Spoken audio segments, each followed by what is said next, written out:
ინასერძის ქუჩის მცხოვრებლებმა დღეს მიმდებარე ტერიტორიაზე მრავალსართულიანი კორპუსის მშენებლობა გააპროტესტეს. ისინი აცხადებენ, რომ მათთვის მოსალოდნელი მშენებლობის შესახებ წინასწარ ინფორმაცია არავის მიუწოდებია. აქციის მონაწილეთა განცხადებით, წინა ხელისუფლება მათ აღნიშნულ ფარცეს კვერის მოწყობა შეჰპირდა, თუმცა რამდენიმე დღის წინ გაირკვა, რომ ხელისუფლება დანაპირების შესრულებას ვერ ახერხებს. ინასერძის ქუჩაზე მცხოვრებლები ახალი მშენებლობით გამოწვეულ პრობლემებზე საუბრობენ. ყოველგვარი წინასწარი გაფრთხილების გარეშე ან რაღაცა პროცედურების დაცვის გარეშე უცებ გამოჩნდა ხალხი, რომელმაც დაიწყო აქ გეოდეზიური სამუშაოების ჩატარება და დაიწყეს შემოღობა. ჩვენ ეს გავაპროტესტეთ, დაველაპარაკეთ თვითონ ამ ხალხს.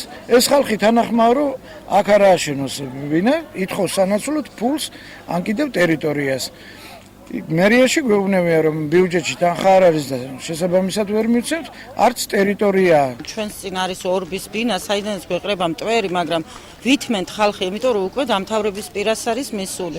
ეხლა გამოჩნდა გვერდით, ანუ ეს გაიყიდა უცებ ჩადგეს, ეგ შემოღობეს ისე რომ დაუკითხავთ ხალხის და ყველა საერთოდ გამოვთქვამთ პრეტენზიას იმისას, რომ ჯერ უნდა ეკითხათ ხალხისთვის. მე პირადადაც მიჩრდილავს ერთი პატარა აივანი მაქვს, ანუ ძლივს შემოტრიალდება ადამიანი და აი 12 სართულიანი რო აშენდეს საერთოდ არ მექნება. ანუ იქეთ მხრიდან მიფარავს სხვა კორპუსი ახალაშენებული და ფაქტიურად ვრჩებით ვაკუუმში. მოსახლეობის პრობლემების გასაცნობად მოგვიანებით უბნის მაჟორიტარი გენოთებიძე გამოცხადდა. მისი თქმით, მშენებლობის ნებართვა კანონიერად გაიცა, მოსახლეობას კი შეუძლია საკუთარი ინტერესების სასამართლოს მეშვეობით დაიცვას. ეს ადამიანები, ვისაც აქვს შეძენილი ეს ფართი, ეს ტერიტორია, არიან კეთილსინდისიერი მფლობელები.